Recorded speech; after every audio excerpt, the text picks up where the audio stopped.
The international community should step up its efforts to advance the political process of the two-state solution and provide necessary support to this end.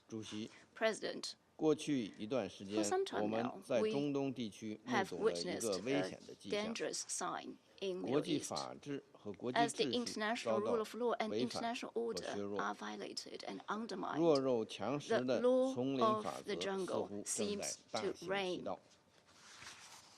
It is worrisome and a cause for concern. The Security Council, as the primary body for maintaining international peace and security, should put a timely end to such chaos.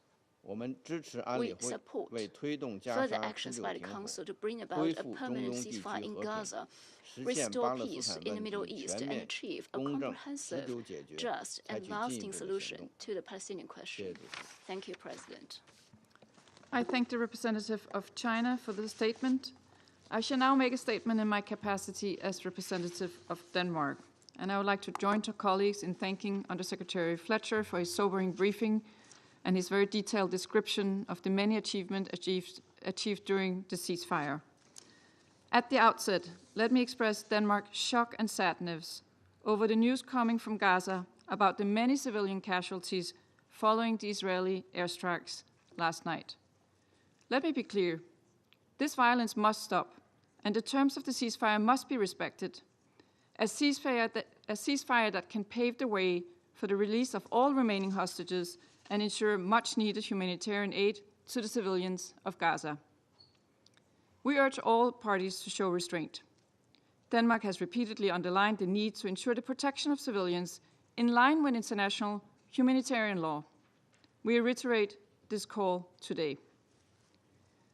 Colleagues, as we've heard several times this morning, the humanitarian situation in Gaza remains catastrophic. The recent Israeli decision to block all further humanitarian assistance and to cut electricity to the enclave is rendering the situation even more desperate and threatens to reverse progress made during the first phase of the ceasefire. The consequences are already starting to emerge. The lack of supplies has meant that humanitarian partners are reducing food rations. UNICEF reports that roughly 1 million children in Gaza are now once again living without basic necessities for survival. The recent resumption of hostilities will only worsen this suffering. Denmark continues to condemn Hamas' terror attack of October 7 and calls for the immediate and unconditional release of the remaining hostages. The safety and well-being of these hostages is of great concern, and we regret that Hamas has failed to allow humanitarian access to them. Colleagues, international humanitarian law is clear. Humanitarian aid should never be used as a bargaining chip or a political tool. This applies to all parties in a conflict.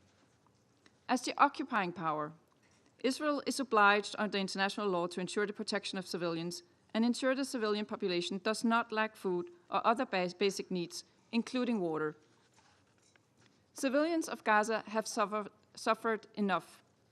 The sustained supply of aid is indispensable to the survival of over 2 million Palestinians. They have the right to receive humanitarian aid. They have the right to clean water, to food, to medicine. We call on the government of Israel to abide by its obligations under international law, to ensure full, rapid, safe and unhindered provisions of humanitarian assistance to the population in Gaza, and to ensure the protection of civilians and other protected persons, including humanitarian workers, in line with international humanitarian law. The immediate threat of malnutrition in Gaza is already affecting thousands of children and pregnant and breastfeeding women. The decisions to withhold humanitarian aid and limit the production of clean drinking water are likely to have long-term consequences for the health of Gaza's population, as well as longer-term prospects for socio-economic recovery. Colleagues, the massive task of reconstructing Gaza lies before us. We need a permanent ceasefire as a first step to be able to address this challenge. We call on parties to find a way forward to the next phases of the ceasefire agreement that should hopefully lead to a permanent ceasefire. We commend the regional efforts through the Arab Recovery and Reconstruction Plan presented at the recent Cairo summit. We maintain that any plan for the future of Gaza must have no role for Hamas, must ensure Israeli security, and must not displace Palestinians from Gaza. In closing, the civilian population in Gaza have already endured too much suffering for far too long. They are looking to this Council for support. Around this table, we have a responsibility to act, to urgently work towards a two-state solution, the only viable path to lasting peace and security for Israelis and Palestinians alike. Let me reiterate Denmark's unwavering commitment to this goal.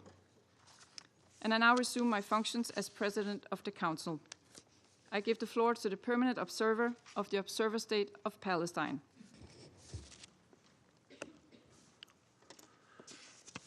Madam President, allow me at the outset to thank you for the convening of this urgent meeting at this critical time, and to thank Algeria and Somalia for requesting it on behalf of the Arab group, as well as China, France, Guyana, Pakistan, Slovenia, and the United Kingdom for their support to this request. Allow me also to thank Under-Secretary General Tom Fletcher, who has recently visited Gaza and the region, for his relentless efforts and for his sobering and alarming briefing. Madam President, this meeting was originally requested to discuss Israel's weaponization of humanitarian aid for collective punishment purposes, with Israeli leaders confessing to it publicly. They're not denying it or claiming, as they have done in the past, that hundreds and sometimes thousands of truckloads of humanitarian aid is in Gaza Strip. This time now, they made the decision to weaponize it, to use it, to stop it publicly. They're not denying it. No longer feeling the need to even keep up pretenses.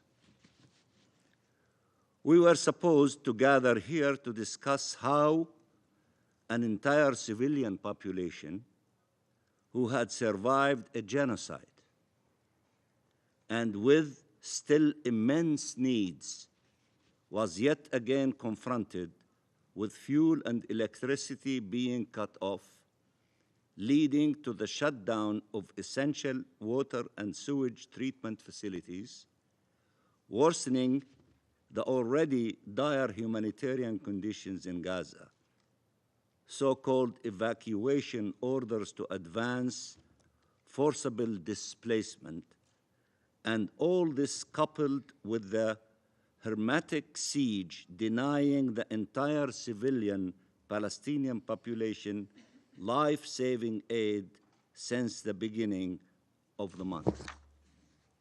Now, we gather here after a series of deadly Israeli attacks that killed last night alone hundreds of Palestinians.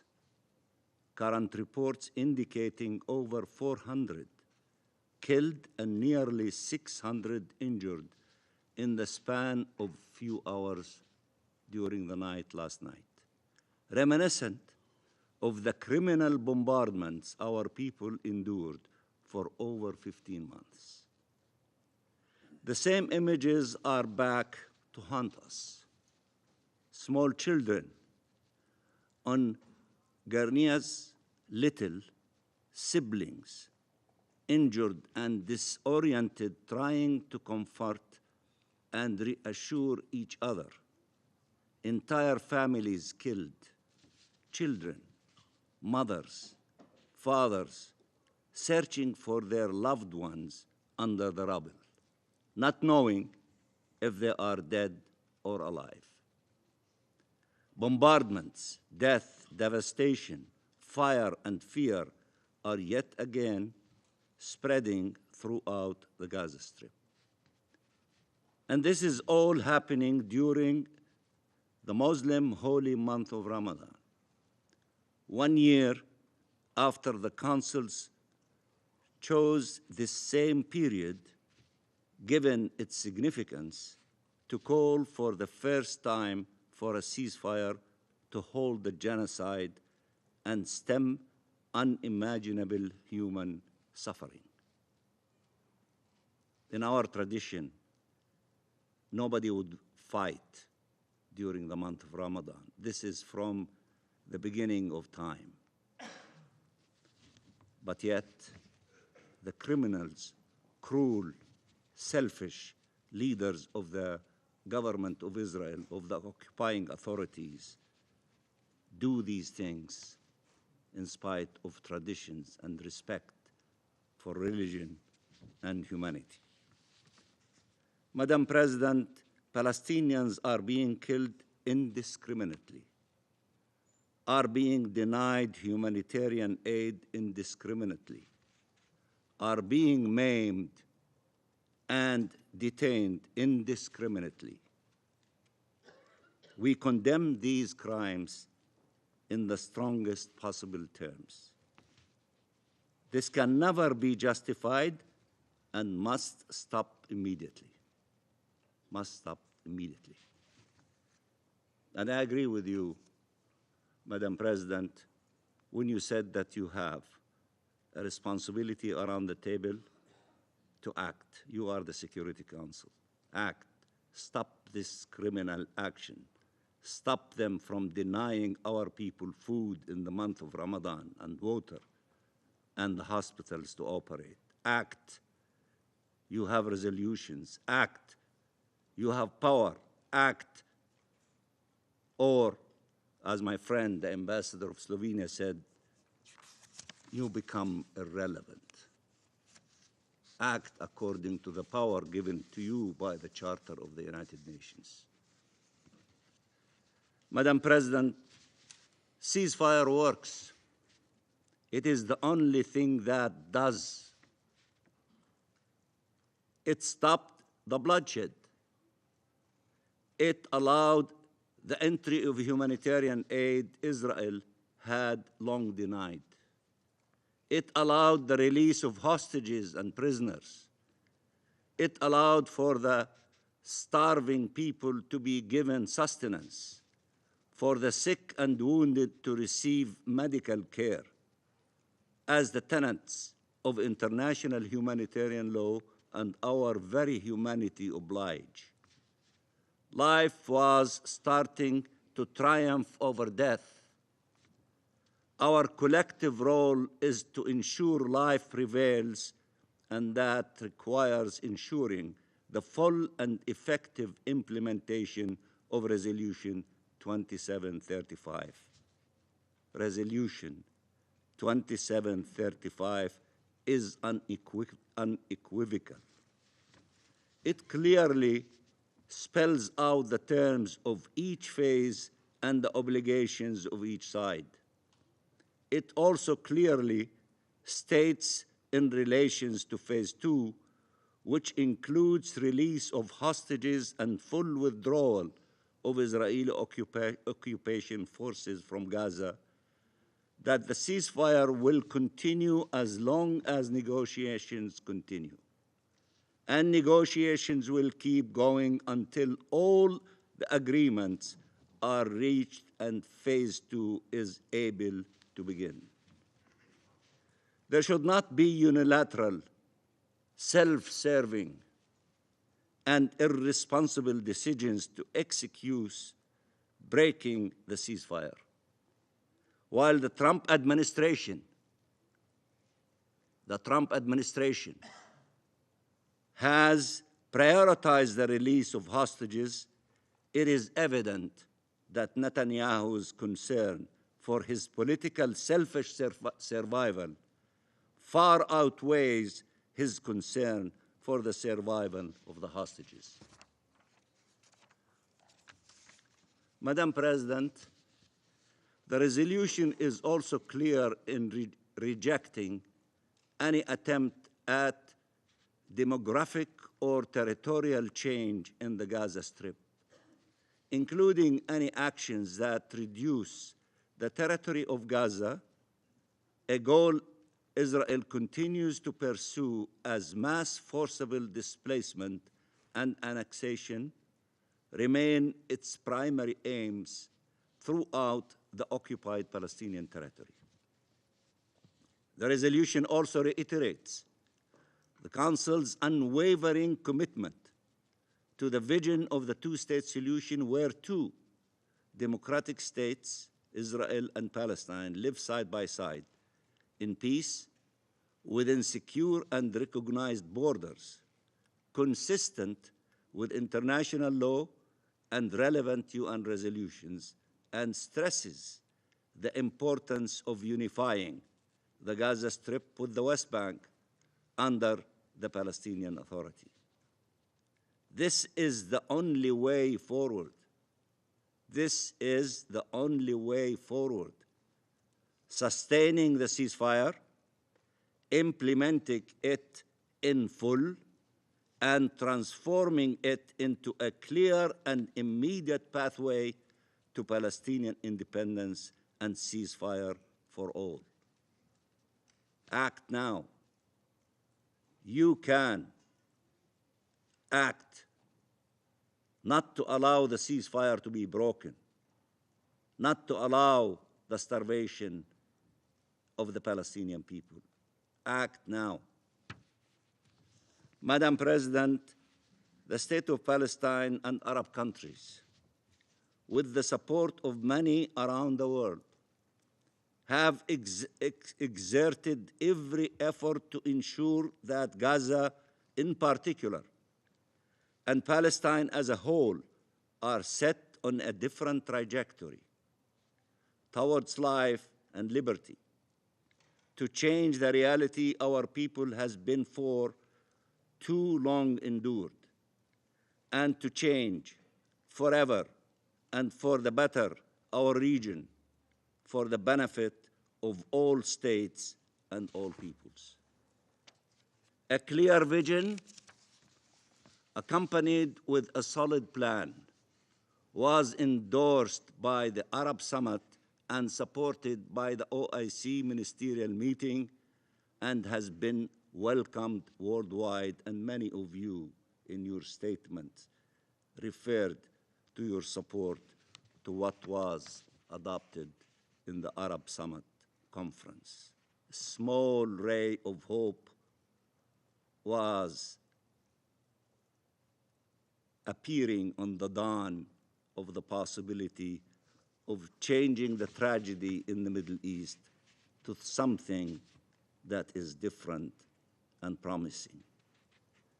And perhaps that's why the criminal extremist leaders of Israel who do not want to allow this ray of possibility to flourish, they did what they did last night in order to destroy the efforts of all of us to open the door of peace.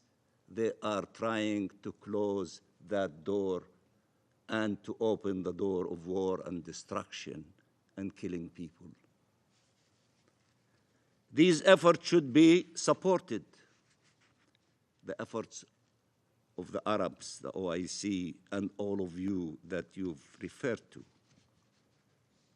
should be supported, not compromised and sabotaged. They offer the only viable path away from conflict and towards peace. They have transformative power. Allow them to flourish. Allow them to become the new reality. Don't allow the other option of war and destruction and taking away lives, especially of children and women. Peace saves lives. War takes lives. Act. Choose peace. We, Palestine and Arab countries, are acting responsibly and with resolve to end this conflict once and for all. We are acting responsibly and with resolve to end this conflict once and for all. We will spare no effort, and we need all the help we can get. Help us. Act. We want peace. We have a plan. We have an alternative. We have options. It is crystal clear. Help us. Act with us to make peace is the option of the world, and make war not acceptable and need to be stopped, and ceasefire to prevail. This starts with supporting the Arab plan for reconstruction which many of you refer to, supporting the Palestinian government's assumption of its responsibilities throughout the occupied Palestinian territory, the deployment of a UN-mandated mission throughout the occupied Palestinian territory, achieving a complete, comprehensive, and permanent ceasefire, and supporting an end of the occupation, Palestinian independence, implementing the two-state solution, and achieving shared peace and security. This is a historical moment where everyone must choose where they stand and what vision they want to see prevail. The next few days are decisive and can either set us on the right path or the wrong one, with huge implications for the region and the world. Help us in these few days to have the ceasefire in place, not the continuation of war. Life must prevail. Liberty must prevail. Peace must prevail. You are the mighty Security Council. Act, help us, and I thank you very much, Madam President. And I thank the permanent observer. I thank the permanent observer of the Observer State of Palestine for the statement, and I now give the floor to the representative of Israel. Thank you, Madam President. We stand firm in our commitment to return the hostages and defeat Hamas, and it's time for the international community to take our commitment seriously. We will bring home every lost hostage. Hamas has refused to release our hostages and repeatedly rejected all the offers, both by the US and the mediating countries, even for the period of Ramadan. And thus, the return to fighting is a necessity. The IDF is attacking targets of the Hamas terrorist organization to achieve our objectives.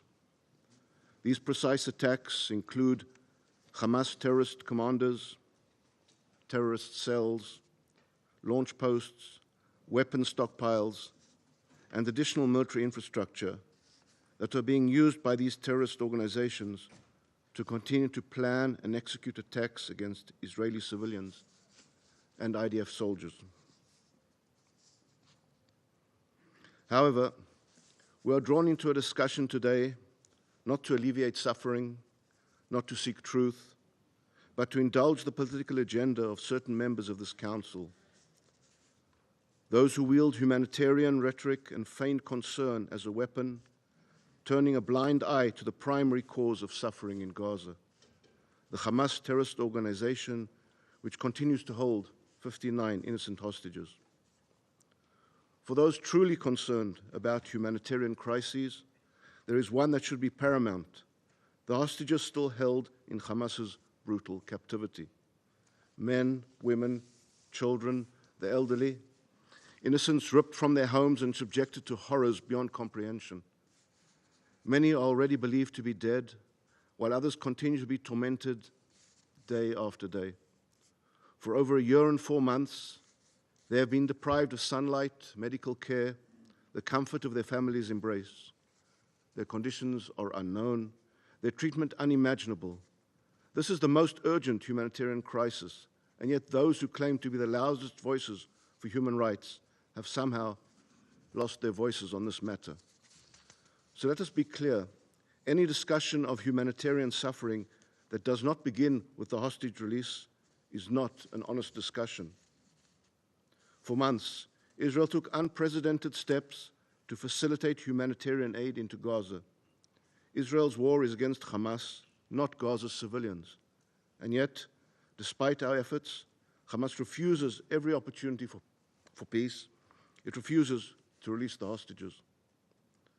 Over a 6-week period between January and February alone, Israel facilitated the entry of an unprecedented amount of humanitarian aid into Gaza, over 25,000 aid trucks, averaging more than 4,200 trucks per week. These trucks carried food, medical supplies, and essential goods. This is not speculation, not political rhetoric. This is in fact documented, verifiable, and confirmed by the organizations distributing and supplying the aid.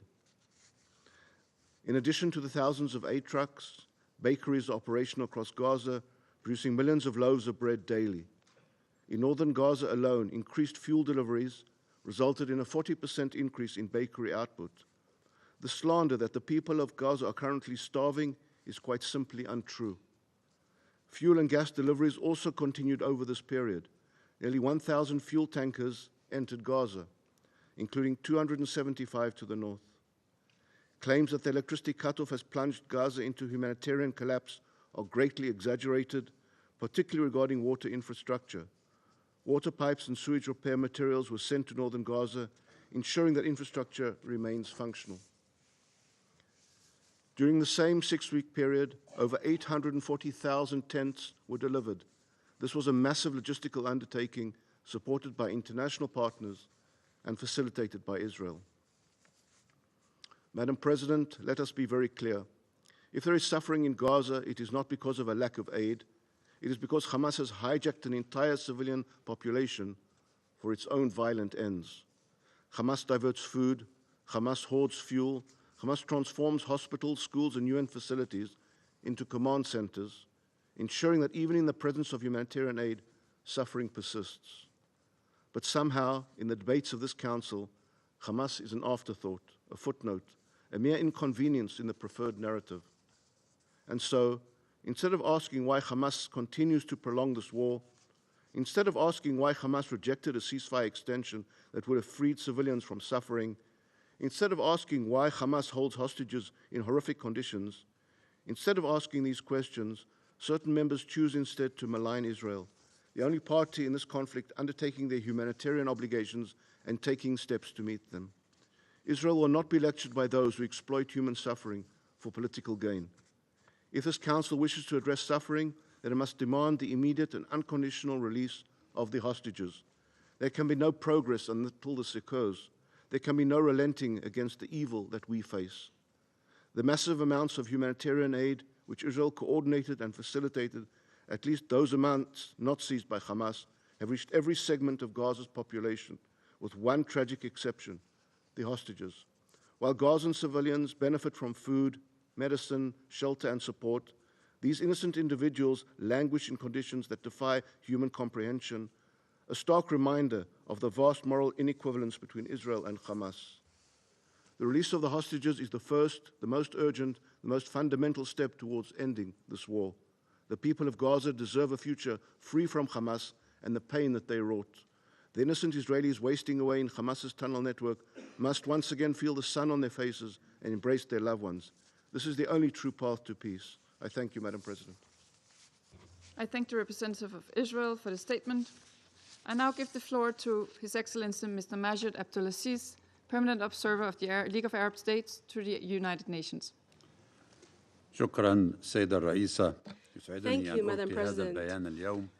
I'm honored to make this statement today on behalf of the League of Arab States and its member states. I would like to begin by expressing our appreciation for your excellent stewardship of the work of the Council and for positively responding to the request by the Arab Group, the League of Arab States and other member states to hold this meeting to promote international work through the Council to address Israel's resumption of its brutal military bombardment of Gaza and for the continued deterioration of the humanitarian situation in the Gaza Strip due to the continued restrictions by Israel on the entry of humanitarian assistance in the continuation of the policy of starvation and forced thirst that is internationally prohibited.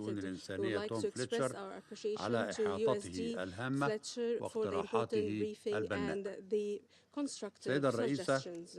سبق أن أكدت القمة العربية في إعلان البحرين في 16 مايو 2024 وعودت القمة التأكيد في بيان القاهرة الصادر عن القمة العربية غير العادية التي عقدت تحت شعار قمة فلسطين في 4 مارس 2025 على إدانة سياسات التجويع والأرض المحروقة الهادفة لإجبار الشعب الفلسطيني على الرحيل من أرضه. وشددت قمة القاهرة على إدانة القرار الصادر مؤخرا عن الحكومة الإسرائيلية بوقف إدخال المساعدات الإنسانية لقطاع غزة وغلق المعابر المستخدمة في أعمال الإغاثة. كما قررت القمة رفض استخدام إسرائيل لسلاح الحصار وتجويع المدنيين لمحاولة تحقيق أغراض سياسية. كما شددت على الأولوية القصوى لاستكمال تنفيذ اتفاق وقف إطلاق النار لمرحلتيه الثانية والثالثة. ويؤكد كل ذلك سيدة الرئيسة على الرابطة الجوهرية بين التوصل للوقف الكامل والشامل لإطلاق النار وفقا للاتفاق الذي تم التوصل إليه بالوساطة الأمريكية المصرية القطرية، والسماح بدخول المساعدات الإنسانية بدون انقطاع وبكثافة عالية، والبدء فورا في تنفيذ المرحلة الأولى من الخطة التي اقترحتها جمهورية مصر العربية بالتنسيق الكامل مع دولة فلسطين والدول العربية، واستنادا إلى الدراسات التي أجريت من قبل البنك الدولي والصندوق الإنمائي للأمم المتحدة بشأن التعافي المبكر وإعادة إعمار قطاع غزة، واعتمدتها قمة القاهرة باعتبارها خطة عربية جامعة، واعتمدها الاجتماع الوزاري لمنظمة المؤتمر الإسلامي بعد ذلك. فبعد أن قتلت الحرب الإسرائيلية على غزة والتي استمرت لأكثر من 470 يوما أكثر من 48,000 فلسطيني، منهم ما يقرب من 18,000 من الأطفال و13,000 من النساء، وخلفت تدميرا شبه كاملا للمنشآت الصحية والتعليمية والبنية التحتية وكل مقومات الحياة في غزة. فلا شك أن استئناف القصف العسكري الوحشي المكثف لقطاع غزة واستشهاد أكثر من 400 فلسطيني في غزة أمس فقط، وتكثيف إسرائيل من تنفيذ سياسة التجويع والحصار على قطاع غزة، والتي تمثل آخرها بقرار وزارة الطاقة الإسرائيلية بقطع التيار الكهربائي على المنشآت الحيوية بالقطاع، بما في ذلك محطات تحلية المياه الرئيسية، الذي أضاف التعطيش إلى التجويع، ويفاقم من معاناة أكثر من 2 مليون فلسطيني يعيشون في ظروف قاسية قاهرة. كل هذه الهجمات والإجراءات اللا إنسانية المدانة والمرفوضة لا يمكن توصيفها إلا كعقاب جماعي تنتهجه إسرائيل بحق الشعب الفلسطيني الأعزل، وعلى نحو يتنافى والقيم والمبادئ الإنسانية التي تقوم عليها ومن أجلها هذه المنظمة، ويشكل تحديا للإرادة الدولية التي ساندت وقف إطلاق النار. ومع تفاقم الأزمة على هذا النحو واستئناف إسرائيل لقصفها العسكري المكثف لقطاع غزة أمس، تشدد المجموعة العربية على حتمية أن ينهض مجلس الأمن بمسؤولياته هذه المرة، وأن يجبر المجلس إسرائيل على الوفاء بالتزاماتها بموجب اتفاق وقف إطلاق النار، بما في ذلك فتح كافة المعابر أمام المساعدات الإنسانية والإيوائية والمستلزمات الطبية والوقود، وإعادة التيار الكهربائي للقطاع بالكامل، بما في ذلك محطات المياه وتلبية الاحتياجات الأساسية للسكان والتخفيف من معاناتهم. وتحذر المجموعة من تبعات إخفاق المجلس في اتخاذ هذه الإجراءات، والتي ينذر بخطر وقوع كارثة إنسانية كبرى لن تحمد عقباها. كما تؤكد المجموعة والجامعة العربية على أن استمرار هذه الأزمة ومنع أو عرقلة وصول هذه المساعدات يمثل انتهاكا جسيما لالتزامات إسرائيل القوة القائمة بالاحتلال بموجب القانون الدولي والقرارات الأممية وقواعد حقوق الإنسان واتفاقية جنيف الرابعة للعام 1949، لا سيما الرأي الاستشاري الصادر عن محكمة العدل الدولية في يوليو 2024 والإجراءات المؤقتة الصادرة عن محكمة العدل الدولية وما صدر من الجمعية العامة ومجلس الأمن من قرارات بناء عليها. كما تؤكد المجموعة والجامعة العربية على ضرورة تفعيل مجلس الأمن لآليات الرقابة الدولية لضمان وصول المساعدات بشكل آمن ومستدام إلى جميع الفلسطينيين المحتاجين، وعلى ضرورة تعزيز الجهود الدولية لضمان حماية المدنيين الفلسطينيين وتلبية احتياجاتهم الأساسية بشكل فوري وفاعل. وتؤكد في هذا الإطار على مركزية الدور الإنساني الذي تطلع به وكالة الأونروا في غزة والذي لا يمكن استبداله بأي جهة أخرى، وتشدد على أهمية ضمان استمرارها في تأدية خدماتها الحيوية للاجئين الفلسطينيين وفق تكليفها الأممي. السيدة الرئيسة، تشيد المجموعة العربية بالجهود المضنية التي قادتها مصر وقطر والولايات المتحدة في التوصل إلى اتفاق وقف إطلاق النار في غزة، بما في ذلك إطلاق سراح الرهائن والمحتجزين. وتؤكد على ضرورة ممارسة مجلس الأمن أقصى الضغط على إسرائيل لوقف عدوانها العسكري الذي استأنفته بالأمس والاستكمال تنفيذ اتفاق وقف إطلاق النار بما يشمل مرحلته الثانية والثالثة وجميع بنوده الأخرى، وبما يؤدي إلى التوصل إلى الوقف الدائم للعدوان على غزة وانسحاب إسرائيل كليا من القطاع وتيسير عودة أهالي غزة إلى مناطق سكنهم بما في ذلك شمال القطاع، تماشيا مع قرارات مجلس الأمن وأبرزها القرار 2735. وتؤكد المجموعة والجامعة على أهمية البناء على هذه الجهود من أجل الشروع في تنفيذ الخطة العربية للتعافي المبكر وإعادة إعمار غزة، كما نثني على جهود مصر ودولة فلسطين في التحضير لعقد مؤتمر دولي حول إعادة الإعمار بالتعاون مع الأمم المتحدة والذي ستستضيفه القاهرة في المستقبل القريب. ونحث الشركاء في المجتمع الدولي والمؤسسات المالية الدولية على توفير كل الدعم السياسي والمالي لضمان تنفيذ هذه الخطة الطموحة وبالأيادي الفلسطينية بغية إعادة تأهيل القطاع وإعماره بالسرعة المنشودة. كما نشدد معا على أهمية تزامن تنفيذ هذه الخطة مع إطلاق جهد دولي فاعل يهدف إلى تحقيق السلام الدائم بما يحفظ الحقوق الكاملة للشعب الفلسطيني ويحقق تطلعاته المشروعة لإقامة دولته المستقلة وانضمامها كعضو كامل بالأمم المتحدة بما في ذلك السعي الدولي لإنجاح المؤتمر الدولي الذي سيعقد بالأمم المتحدة في يونيو 2025 تحت الرئاسة السعودية الفرنسية ضمن جهود مبادرة حل الدولتين التي تلقى دعما دوليا متزايدا كل يوم.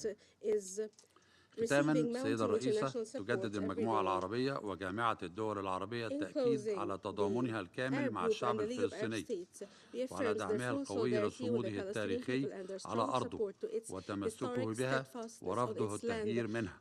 وتؤكد على أن استمرار العمليات العسكرية والحصار والتجويع والتعطيش والإجراءات القمعية التي تقترفها إسرائيل لن يؤدي إلا إلى مزيد من التدهور في الأوضاع الإنسانية والأمنية مما يهدد أمن المنطقة بأسرها.